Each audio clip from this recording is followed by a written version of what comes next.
Just a quick disclosure to share in conjunction with this podcast. Each of us are speaking to our personal experiences and do not consider ourselves experts and cannot offer medical, therapy, financial, or legal advice.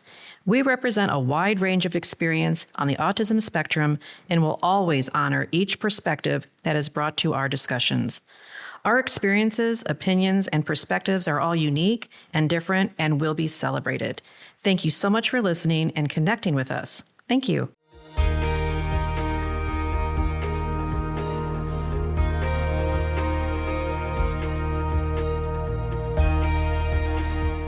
Welcome back to Navigating Adult Autism. We are 7 moms with a bunch of opinions, a bunch of perspectives, and a bunch of experience.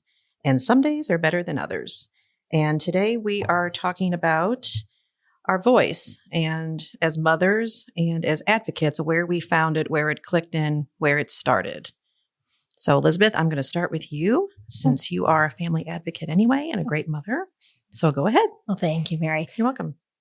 When my first was diagnosed, she was my first child. And when, we would go out into the community, I knew there were eyes. I knew people were watching, and I got these little techniques that I would do. I would, if she would start to have a meltdown or she was being really loud, and I'd say, well, remember what Miss So-and-so said, or remember what we're working in that speech. My favorite was I'd use sign language, because then people would go, okay, there's something going on.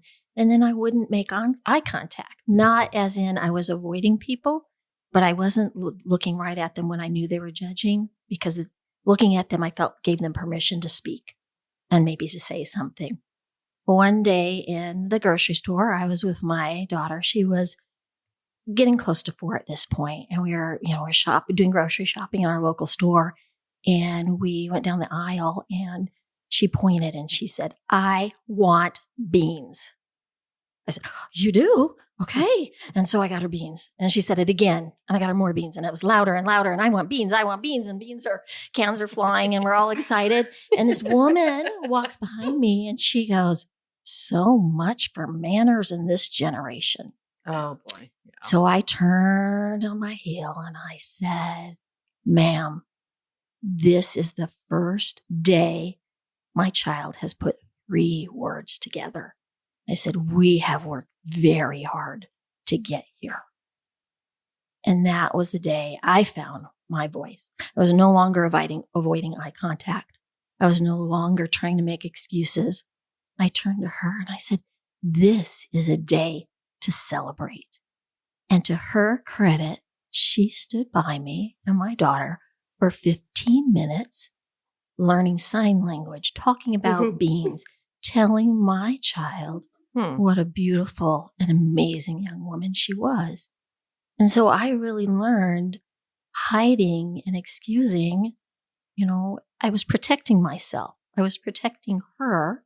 And I still do that with my kids. And I still don't give others that chance or that permission to butt in if it's not their place. But I found my voice, and I found that by using my voice, wonderful things happened. So I educated her.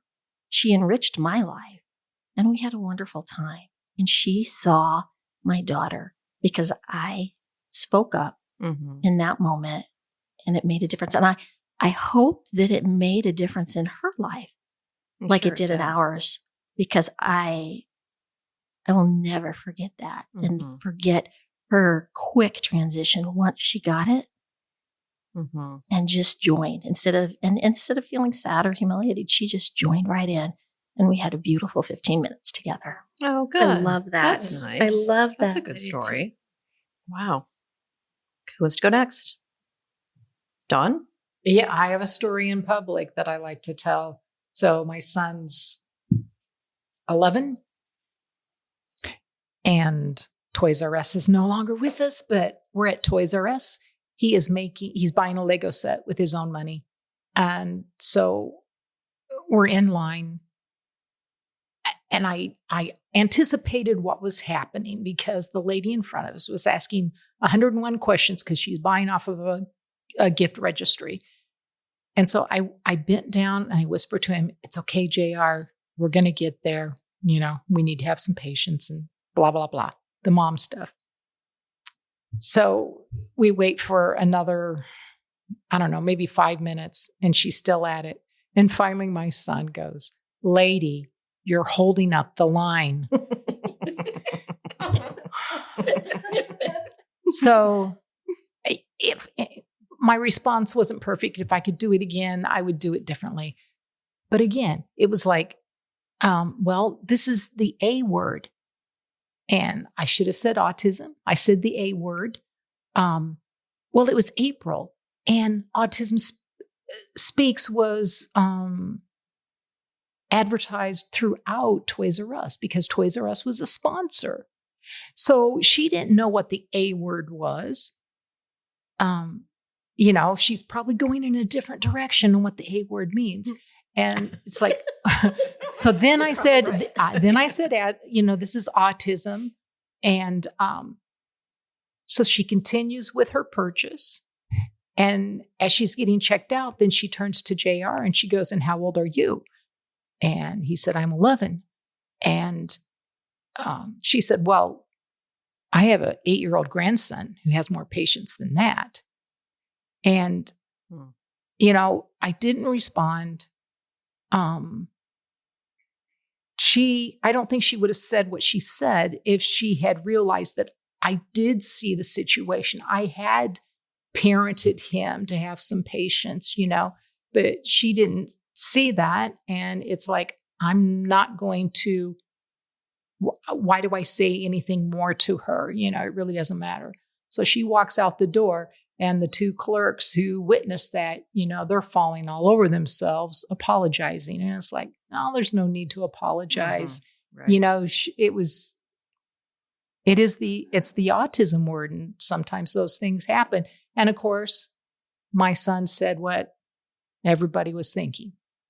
She was taking an awful lot of time to make her purchase. Yeah. They do tend to be blunt and truthful. Yes.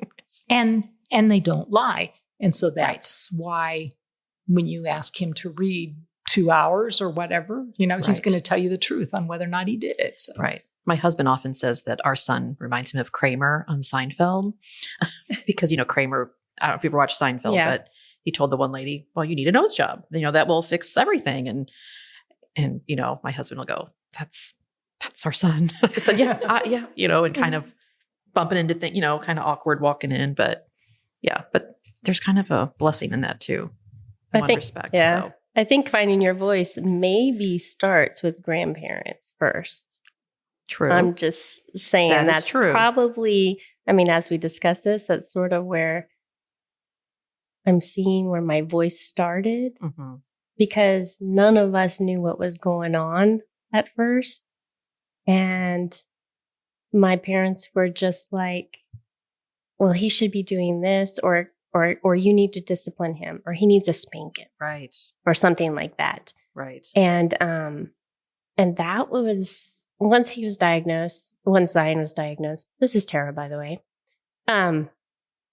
Once he was diagnosed and we started figuring out all these sensory issues and all these things that were going on in his little brain and everything, and being able to explain it to my family first, that was the perfect place because, they're going to love you no matter what. If you explain it wrong, it's probably okay. Right.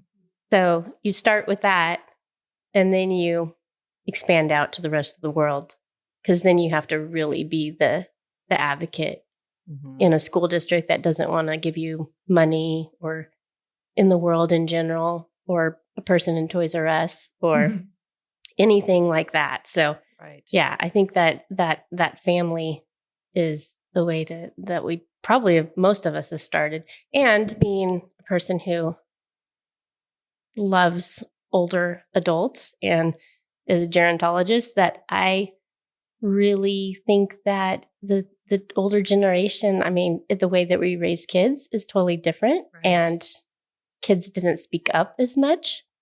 And they're, especially the silent generation where, kids are seen but not heard. Right. It's just, my parents have made their feelings known of how a child should act and everything like that. So it's been a learning process for all of us. And actually, my parents are great advocates now, but we all had to learn together. And you had to have that loving atmosphere to culture your voice first, and then you go out into the public. That's good, Tara, because that's how ours was happened with my grandparents and family, but mine weren't as gentle as yours.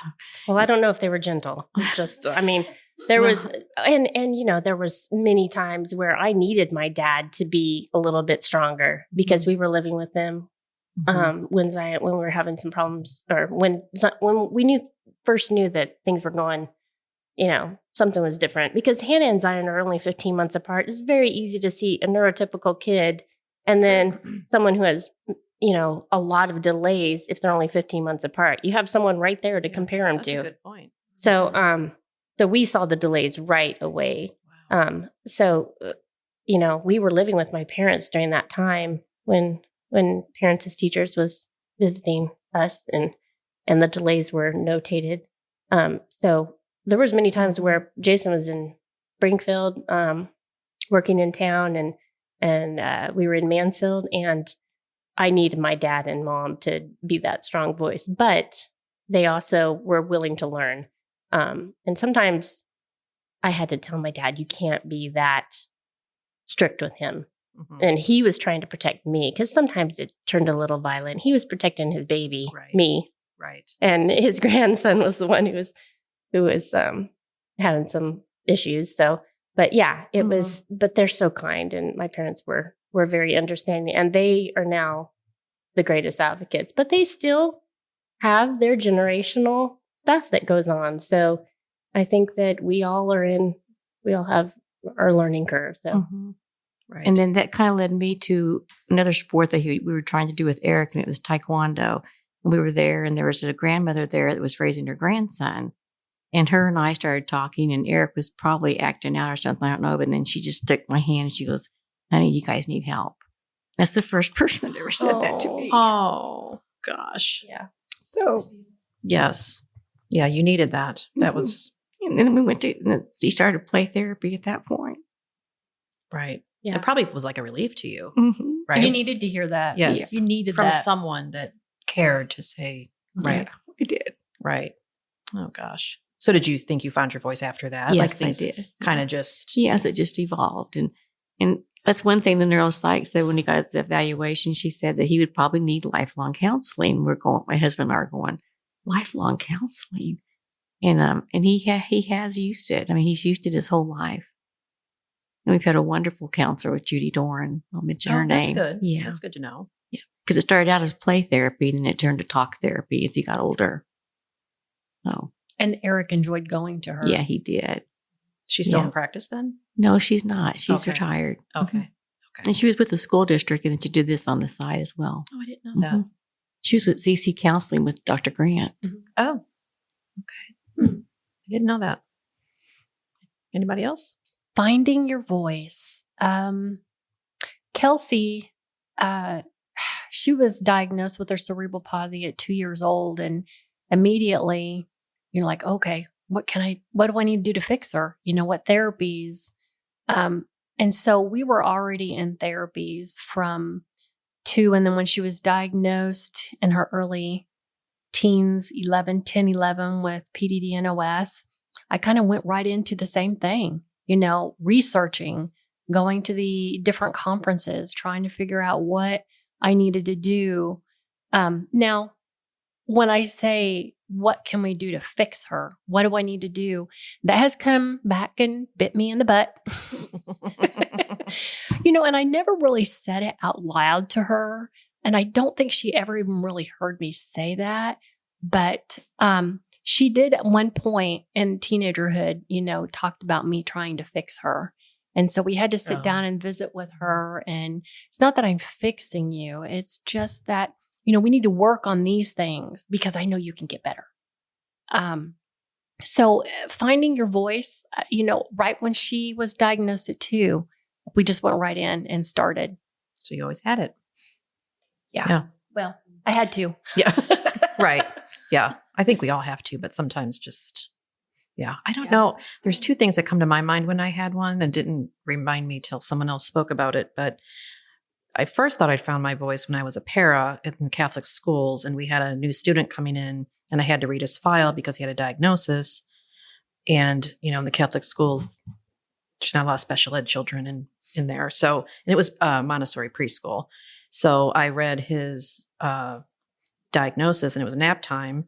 And I had to read this before he came in the next week. And it was my son when I was reading about it, because I had struggled. He was still with parents as teachers at that time, and he was diagnosed other health impaired, and no one really knew what was going on. They hadn't seen it before. And so when I read that, I actually had to leave the classroom because I was, teary and crying. Like, I felt like God put that in my hands, that this was my answer. This was him. And then I ended up bringing it to the schools when he was in kindergarten. It was kind of all happened at the same time. And maybe he wasn't kindergarten at that time, actually. But even his special ed teachers were like, Asperger's syndrome. Oh my God, this is fabulous. Now we know what it is. And do you know anything about it? And I'm like, well, I just found out from reading this, pamphlet on another child. But I think I started right then and there, like, okay, this must be my road, and I'm going to go down it full force, because I really did think maybe I could fix him, which led to other diagnoses and not other diagnoses, but other health impaired, PDD, NOS, Asperger's syndrome characteristics, high functioning autism. But then real quickly in middle school, I really found my voice. Forgot about it till tonight, but had a teacher in middle school that wasn't so wonderful. And I found out that later on that she wasn't certified. Maybe she was certified as sub, I'm not sure. But they were going through a transition at that school. The classroom was one big classroom, and they had curtains to separate different students. And there was a very low functioning student that screamed all the time. And I would volunteer sometimes, and I'd go up there, and I thought, how is he handling being in here all day? And I worked at Rivendell at the time, and got his report card like the day before. He got like a D in all these classes that were in this classroom. And I thought, what? Like, this makes zero sense to me. And so I called the process coordinator, because by this time, I listen, we've had a lot of process coordinators. You get to know them, and it's been the same one. And I called her and set up a meeting, and I just need to talk about, I was just going to talk about the classroom setup and how I didn't think it was fair and conducive to learning. And I was at Rivendell wrapping up my day, and that middle school teacher called me at Rivendell and read me the riot act for calling her boss the process coordinator. And I'm like, couldn't believe she was talking to me this way. And how dare you call my boss and my process coordinator to go over my head to talk about my students? And I said, whoa. Wait a minute. Now listen, in my head, I was going off on her big time. But I thought I need to rein it in here. And so I said, you know what? First of all, you may not talk to me like this. And are you going to be there? Because I'm leaving my place of employment right now, and I will meet you up there to talk about this. And so she goes, yes, I will be up here, and I would be happy to talk to it. And I said, talk to you about it. I said, okay. So I left, I ran up there, but at the same time I'm driving up there, I thought I still need to be a little nice because she has my son every day. So I really fully didn't go off on her like I really want to go off on her. Maybe like now, but let's do it. Let's bring her in. Yes, speaker. And hopefully she's learned by this. But I did handle it pretty professionally and kind of got her on my side, and we worked it out and everything. But did I charm her a little bit just to be nice because I wanted to finish off the year on a bright note? Yes. But inside I was boiling. And maybe she took it as a learning experience. I don't know. And I told her I have a personal relationship with this process coordinator. Like, don't even, and first of all, I can call whoever I want to call. I'm the parent. Yeah. And so that's why earlier in our bios, when I said middle school is okay, he did have some good teachers though at middle school, I will say, but not right then and there. I thought, okay, I've got to start, this is what's going to happen, I guess, somewhere along the road. I'm going to have to start really fighting, maybe even more. Who knows what's going to happen down the road, but found my voice there too. Okay, so I'm going to ask you ladies, it's a little bit off topic. How many teachers did you make cry? How many teachers made me cry? Yeah, really. Yeah. I literally could not go through an IEP Without crying. Yes. And I have a problem, I admit it. But it seems like right when I talk about my son, I start crying. Yeah. And, especially when they start, because my son is so sweet and so kind and so loving until he's not. And so and thank God he was, because all the times, they knew him as this sweet, loving, kind person, and then he has a meltdown. Right. So they have much more grace when they know what the child normally is, which is very sad because they should have grace for all these kids. But there was many times where I go into IEP meeting and they're talking about how wonderful he is, and he just goes along with everything. And he's just so easy and so kind. And that showed me that they weren't challenging him at all, because, when he faces challenge is when you're going to get some behavior issues. Right. So, but that took me years to figure that out. But, but yeah. Right. That's interesting that you brought that up, because we're told as parents, we're instructed when you go in, don't cry, don't cry, don't cry. There's so much pressure put on us, but it's, it happens. Sometimes it happens because we're frustrated. Sometimes we're so excited and happy. But I remember one time we were the step before due process. And I started to cry, and I looked at all of them and I said, do not take this as a sign of weakness. Mm-hmm. Oh, I love that. I said, I needed you in my IEP meeting every single time, Elizabeth. I said, I said, there's a lot at stake here and a lot of emotion. I said, it's just coming out as a physical manifestation. I said, it is not weakness. Mm-hmm. I will not back down. So, but it's so unfair that we're told that, right. That we're told to control our feelings, and whether it be anger or, getting in and making them cry. Mm-hmm. We're told unfairly to control ourselves. When one thing I noted about your story, Mary, because she was saying, my student. I'm like, but he's your son. Right. Yeah. Doesn't that kind of trump the student? Right. Role? Yeah, good point. Yeah. Yeah. That was awful. Yeah.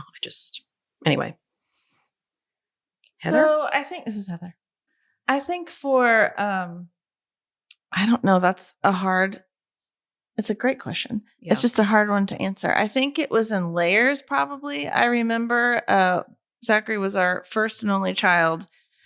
We had been married. We got married pretty young. I mean, young now, I guess. Not really young then. We were 22, but I had Zachary at 25. And we didn't have a lot of other little kids in the family, I would say, that we could, like the comparison stuff, like Tara was talking about with Hannah and stuff. And so I feel like I let people manipulate us just a little bit in the beginning. Family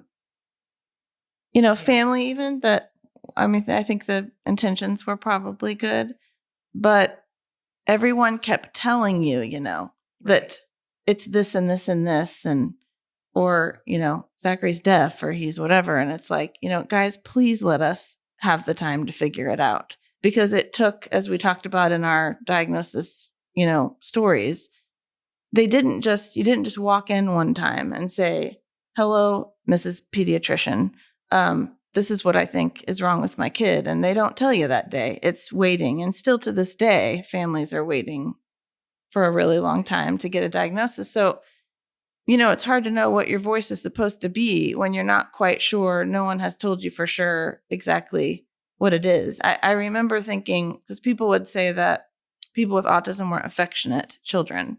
And I remember saying, Michael, me and Zachary, we hug all the time. He hugs me. Like, you hang on to that kind of stuff because you don't know. And so I would say that the day after we got the diagnosis, I had to go to the office and pick up the letter. the magical letter. Oh, yeah, the letter. That was going to get us all these magical things that they said, right? It's all magical. At least you think, okay, just like we're talking about the fix it part, I think, and I don't know if they do that now because we're all 20 years or better past diagnosis, but what they failed to do for us, I think, in that generation of kids getting diagnosed is they said, you better hurry up. You've got 5 years. The brain, I mean, that's what we were told. And we all had, a lot of us had the same doctor. He told us, if you're not a lawyer or a doctor, you're not going to be able to pay for what you need to help this child. You better hurry, though, because at 5, their brain stops developing. Right. You know, like, that's it. Yeah. And for some odd reason, I mean, it was really a silly thing to say. It was. Because adults still learn. Like, how do adults still learn if their brains don't keep developing and learning? You know what I mean? So, but that's what that whole generation of kids diagnosed, and we were all in a tizzy. So I got the voice as in, this has got to happen now. Right. That came the day after I got the letter, because I had to call all the people, all the providers, and the regional center, I think, is where I started. Oh, right. Yes, me too. And yeah, but I think then for me, because I'm a fairly quiet person in general, I'm not I'm a people pleaser probably at the core. So I'm not really I wasn't in debate in high school. I was like, no, you're good. Whatever you want to do. So I think it just came in layers. Now I would just tell anybody whatever I thought. Right. But I think there comes a point where I realized the magic part kind of dissipated. And I understood that nobody had Zachary's best interest at heart more than me. So I remember when he was in, was it ESY? Is that what it's called before they go to kindergarten? With the school system? Oh, the early childhood programs. We were in a town. I won't say what town, but we went ahead and I don't know what got into us, but we filed a state complaint against the school system because they had this prescribed way they handled people with autism. And we didn't want it. We didn't want a kind of factory type situation where it doesn't matter where you are on a spectrum or what your needs were. You did this, this, and this. And we didn't do that. So we filed a state complaint. I'm not sure how we did that. It was extremely stressful, and I remember crying a lot. Right. Anyway, we ended up moving. We moved to a different district that was a little more flexible with how they educated people with autism. And I think that's all changed now since we'd been there. It's been a long time. But yeah, I would say that I did have to find a voice for some teachers a couple of times. Some contracts were not renewed, things of that nature. I think the difference is that for sure for me, my kid couldn't tell me anything. So I have to have this absolute trust with these people that they're going to do what's right. And I just know that reality is reality, and that just doesn't happen. There's some really great people that come into your life that stand out because they're so great and connected, and they just love your kid and they want the best things for them. But true. So yeah, I think when I realized he wasn't probably going to get a voice, then that separate layer was like, well, now I'm his voice for everything. So welcome to it, everybody, because this quiet little Heather is going to start talking about stuff. That's right. So yeah, now it's like it keeps me up at night, like literally. So it's like, what am I not doing or saying that I need to do? And feel like you're kind of missing parts because, you're just doing the best you can. Right. But do we all feel like that? I mean, I think. Yeah. I think we all kind of think about that at night, right? Yeah. I think there comes to a point though that you're like, how much voice should I have now? Right, as they get a bit older. Yeah. Yeah. Because you got to let them. Yeah. You need to train him to have his own voice. Right. So that's where I'm at right now. Right. I mean, some things I will let him try a couple times. And if he can't do it, then, or he, wants my help, I'm more than willing to step in and help him. But sometimes he just needs support and says, you can do it, or go try and do it, for this or that. But I think that applies to Zachary doesn't have conversational speech. So, he can't certain things. But Right. even if he tells it, like we were talking about, he's had a rough day, particularly today. If he tells me no, no, no, which is something that sometimes he does, I feel like at this point, he's 22 years old and he's telling me no, and I'm going to honor his no. I agree. You know what I mean? So I do. we are trying to do that with the voice, because Right. even though he's not going to have I'm going to have a conversation and tell some people about this. But I mean, if you get a word and you understand where he's going with it, then we need to take his lead and let him determine the next step, whether we think it's the right, correct Does step he or have not. a few words that you know what he means? Well, I mean, so a couple of weeks ago, for instance, I could tell he wasn't feeling well. And it was, we're going to go to speech therapy. We had Wednesdays are very busy usually for us. And it's a hectic day for him because he's out and about a lot. And he said, no, no, no, no, no, no, adamantly. And I was like, okay, we're not going today. So, I'm going to listen to you and we're going to go ahead and cancel, which we don't normally do. But I thought these are activities he normally is very compliant and goes.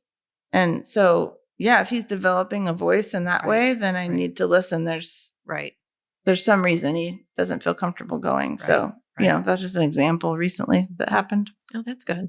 That's good. Okay. Well, thank you. Till next time. Thank you for listening. And Tara, did you want to tell us about our wonderful website again? Yeah. In case you guys had any questions. Yeah. If you have any questions, I'm going to set up a Navigating Adult Autism email address, but right now you can contact us through our Facebook site, and it's Navigating Adult Autism Facebook, and then navigatingadultautism.com will be our website, and it launches September 1st. Great. Will we be on Instagram as well? We will if I sign us up for Instagram. Actually, I just made a Threads account. I just haven't published it. It's going to be the meta version of Twitter, which is now so hip. Yeah. Yes, we are. Yes. So yeah, we'll see. I mean, we're just starting out, so there's going to be probably a lot of platforms that I put this on. We'll just see what interest we have first. Okay, great. Thank you. Thanks. Bye. Bye-bye.